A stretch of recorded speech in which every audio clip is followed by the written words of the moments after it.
حرفش دو بخشه، یکی در مورد پیدایش تشیع، یکی در مورد بحث عزاداری. این رو با هم ببینیم و انشاءالله پاسخ خواهیم داد. بله بسیار خوب، کلیپ سوم رو به همراه هم دیگه میبینیم. این دروغ‌های شاخدار و این اساساً پیدایش این تشیع بر نفاق بوده، بر فساد بوده، بر کینه‌جویی بوده. یکی شما روز قتل رو سینه میزنی در روز حسین، این یک سنتی بوده برای کینخواهی و انتقامجویی و ایجاد نفرت. امروز دیگه این موضوع اساساً وجهی نداره. تظاهرات سیاسی بود آقا، این داستان سینه زنی و تظاهرات بر امام حسین علیه تشکیلات بنی امیه. بعد هم که در ایران عرض کنم که این صوفیان شمشیرزن آمدن برای این که به این دو حکومت سنی شیبانی و عثمانی اینا بتوانند مردم رو متحد کنن، سرزمین نگه دارن، تظاهرات این چنین میکردن. یعنی ما از شما جدا هستیم و به مردم بگن آقا اینا دینشون از دین ما جداست، وگرنه شما اسلام یک ساختمانی داره آقا، یک پیغمبری داره، قرآنی داره، خدایی داره، تشکیل همینی که هست. گفتن که یک بار دعوت شده بودن، یه دوست کردی به من گفت در دربار همین آیت الله های گردن کلفت اینها، یک آیت الله مردوخی هم که مولانای اهل تسنن بود از کردستان آمدن به دربار. خب همه آخوندها آمده بودن و اینها و وارد شده بودن. ایشون وقتی که رسید کفشاش در برد زد زیر بغلش، وارد شد به دربار. گفتن آقا چرا هم چی کاری میکنی؟ این چه کاری شما میکنی؟ کفشتو چرا زیر بغل؟ گفت آقا رسول الله یک روز کفشاشو گذاشت دم در، شیعیان دزدیدن. همه آیت الله آقا زمان پیغمبر که شیعه وجود نداشت. گفت پس شما چه میگید؟ همه موندن چی بگن.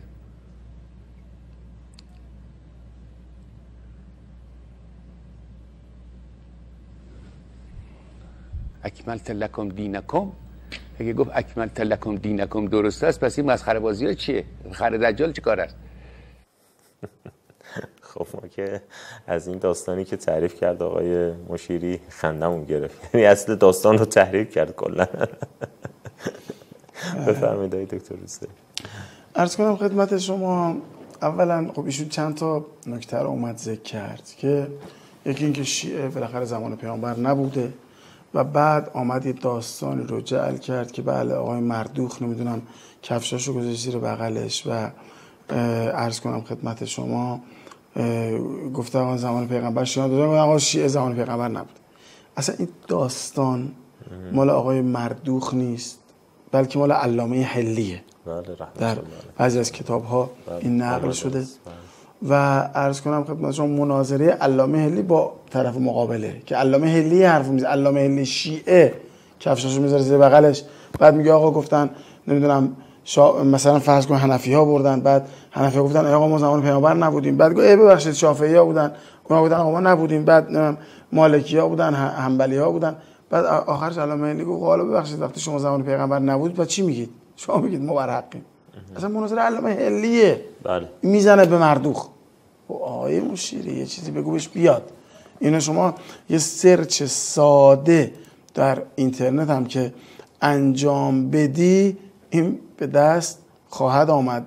وبلاگ ها و سایت های متعددی این بحث رو آمدن ذکر کردن که اون سلطان همسرش رو طلاق میده، بله خداوند اون به قول معروف اصلا اون داستان اونجاست و مثلا به عنوان نمونه در بعضی از کتاب مثلا در کتاب معاصر آیت الله میلانی در مثلا شرح منهاج الکرام علامه حلی این رو آورده در کتابش و جاهای دیگه هم هست این ماجرا. خب اصلا مال علامه حلیه، خدایی تو داری چیکار میکنی؟ این رو تحریف میکنی. این نکته اول. و اما نکته دوم، ما ببینیم لقب شیعه کی به وجود اومده. ببینید یک عالمی هست به نام ابو حاتم رازی، کتابی داره به نام کتاب الزینه معجم الاشتقاقی فی المصطلحات دینیه و ثقافیه. یه معجم اشتقاقی است در باب اصطلاحات دینی و خلاصه فرهنگی. جلد اول. ابو حاتم رازی هم از علمای نخستین قرنهای نخستین. ببینید محقق کتاب سعید الغانمی، خب این آقای ابو حاتم رازی ابتدا اهل سنت بوده و بعد آمده و شیعه اسماعیلی شده. اما نکته جالبی که وجود داره آقای سعید الغانمی در این کتاب میاد یک نکته ای رو ذکر میکنه در مقدمه. میگه این آقای ابو حاتم رازی به قول معروف درسته که بعدن آمد و شیعه اسماعیلیه شد، اما در کتاب الزینه ان کتاب الزینه لیس بالکتاب الاسماعیلی بالمعنى دعوی للکلمه، اصلا دعوت به اسماعیلیه نکرده، بل یختفی الجانب الدعوی فیه خفاء مطلقا، اصلا مطلقا مخفی اسماعیلی بودن در این کتاب، اصلا دعوت نکرده. درست شد؟ و ایشون کاملا کتاب علمی داره می نویسه، یعنی کتابی نیست که به نفع خودش بخواد یه چیزی درش بگه، واقعا داره واژه شناسی میکنه، هیچ کاری با هیچ فرقه و دینی نداره. این محقق کتاب این رو گفته. خب حالا ایشون یکی از واژگانی رو که میاد بحث میکنه واژه الشیعه است. آقای ابو حاتم رازی میگه یقال ان الشیعه لقب لقوم كانوا قد الفوا امیر المؤمنین علی رضوان الله علیه فی حیات رسول الله و عرفوا به، مثل سلمان الفارسی و ابی ذر الغفاری و المقداد بن الاسود و عمار بن یاسر و غیرهم و کان یقال لهم شیعة علی و اصحاب علی. میگه گفته شده که واژه شیعه لقبی است برای قومی که انس و الفت با امیرالمؤمنین داشتن، امیرالمؤمنین دوست داشتن فی حیات رسول الله و به این شناخته میشدن، مثل سلمان و ابیذر و مقداد و عمار و غیر اینها، و به اینها شیعة علی و اصحاب علی میگفتن. بعد میگه پیامبرم دربارهشون گفت که اشتاقت الجنه الی 4، بهشت مشتاق 4 نفر، سلمان و ابیذر و مقداد و عمار. بعد میگه که ثم لدم هذا اللقب كل من قال بتفضیله بعده الی یومنا هذا، میگه این لقبه بعدن شد لقب هر کسی که امیرالمومنین رو بر دیگران برتری میدهد. بعد میگه از این شیعه فرقه های زیادی بیرون اومد که یکی یکی نام میبره. بعد میگه همه اینها کلهم داخلون فی جملت هذا اللقب الواحد الذي یسمى الشیعه، چه کیسانیه و زیدیه و رافضه، میگه همه اینا زیر مجموعه هم شیعه است، اینا هم شیعه. خب فكذلك كل فرقه من فرق الشیعه مخصوصون بلقبهم وقد عمهم اسم التشیع، به همشون تشیع میگن. ولم یروى فی ذم هذا اللقب شیء من الاخبار اعنی تشیع، میگه در هیچ کدوم از روایات در مذمت تشیع چیزی نیامده.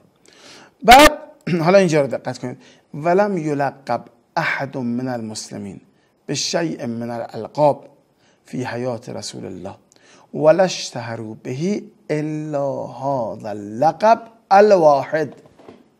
میگه هیچ کدام از فرق در زمان رسول خدا ملقب نشدن به لقباشون، چه حنفی چه شافعی چه مالکی چه هر کی، الا هذا اللقب الواحد، چون اون اصلا وجود خارجی نداشتن. میگه فقط این.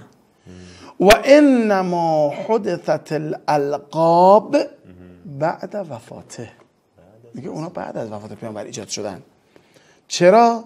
حین ابدعوا البدع و تفرقوا فی الاهوا و قد کان لها ذکر قبل ذلك. میگه زمانی که بدعت ایجاد شد و خلاصه در واقع تفرقه های ایجاد شد و بالاخره خلاصه اهوا و ملل و نهل اینا به وجود آمدن، اونا درست شدن، وگرنه قبل از اینها فقط و قد کان لها ذکر قبل ذلك، شیعه قبل از اینا بود. از چه زمانی؟ از زمان پیغمبر. و پیامبر تایید کردن.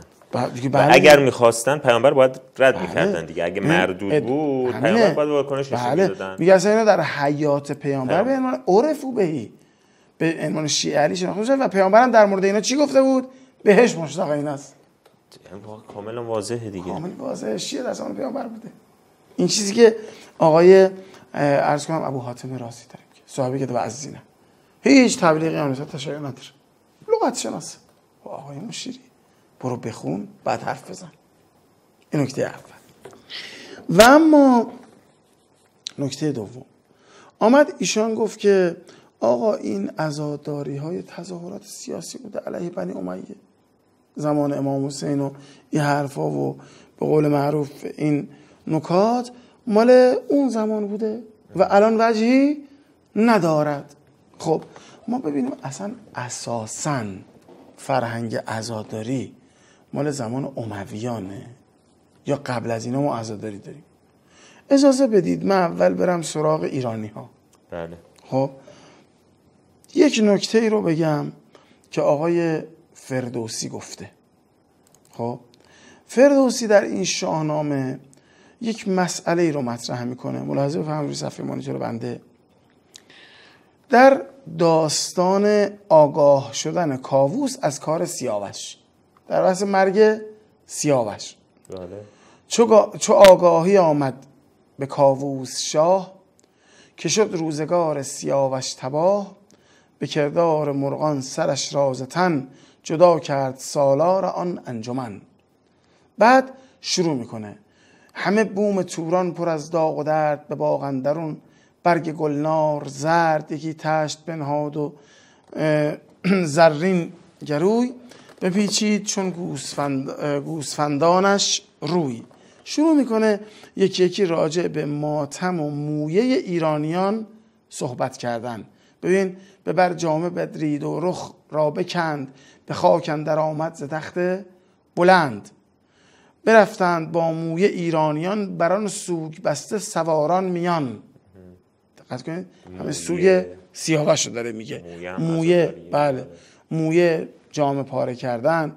بعد همه دیده پرخون ز رخساره زرد، زبان از سیاوش پر از یاد کرد. چو توس و چو گودرز و گیو دلیر، چو شاپور و فرهاد و بهرام شیر.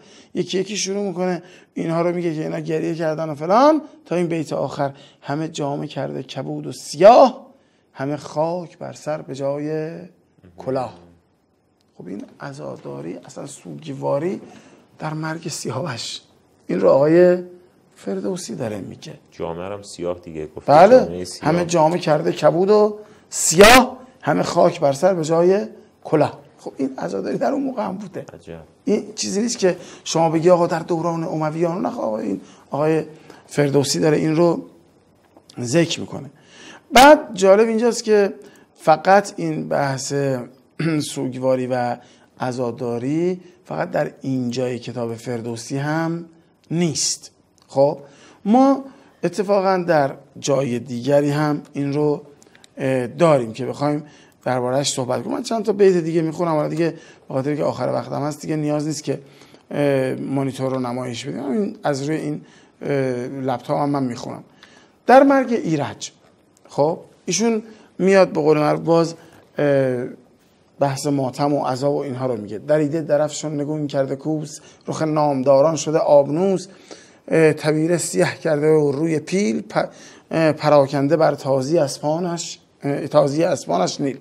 این هم در مورد اینه. یا مثلا در اینکه در مورد بهرام گور میگه 40 روز سوی پدر داشت راه، بپوشید لشکر کبود و سیاه.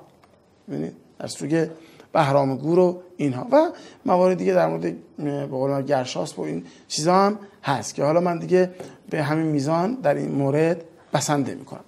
پس بنابراین عزاداری در گذشته بوده، اما در دوره اسلامی هم ما مسئله عزاداری رو اصلا قبل از امام حسین داریم.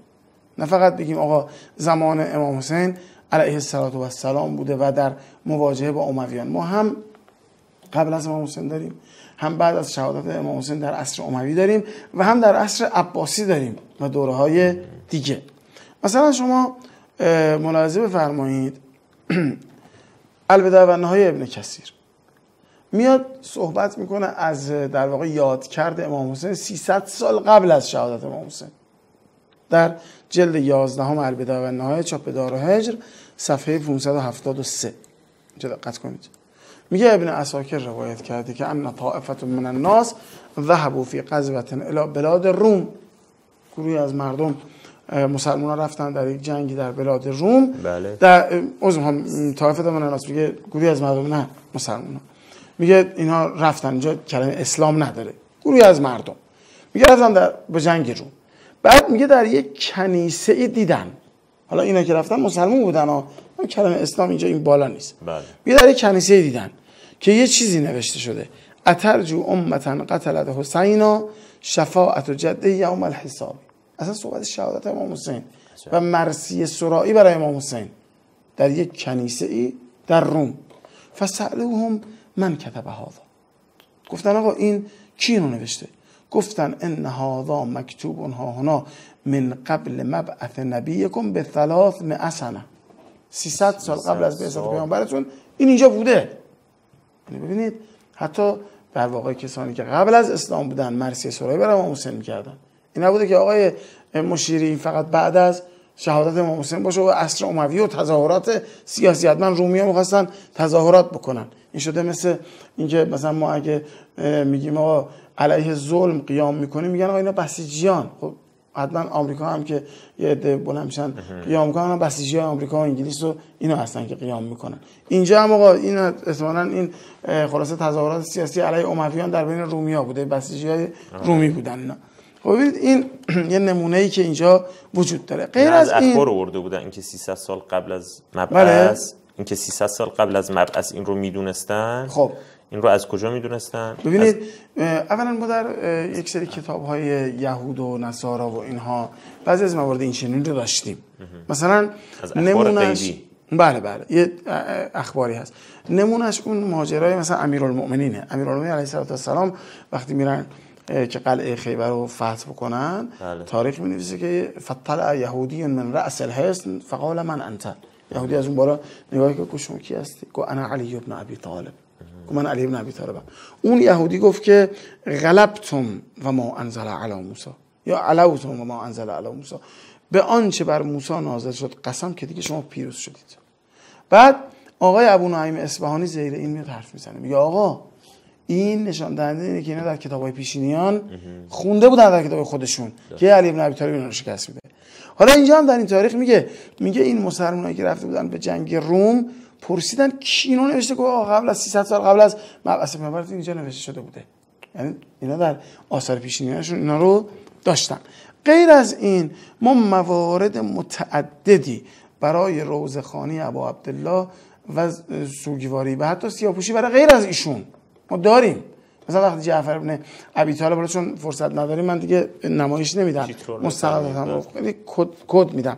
مثلا وقتی جعفر ابن ابی طالب به شهادت میرسه، اسماء میاد پیش رسول خدا دستور سیاه‌پوشی میده، اون که دیگه امام حسین نیست. و در مورد خود امام حسین علیه السلام باز ما نمونه‌هایی داریم. یا برای عزاداری حضرت حمزه، روز نوحه خوانی خود پیامبر برای حضرت حمزه، نمیدونم دستور به عزاداری غیر از امام حسینه، اینا قبل بوده، اینا فقط این نبوده.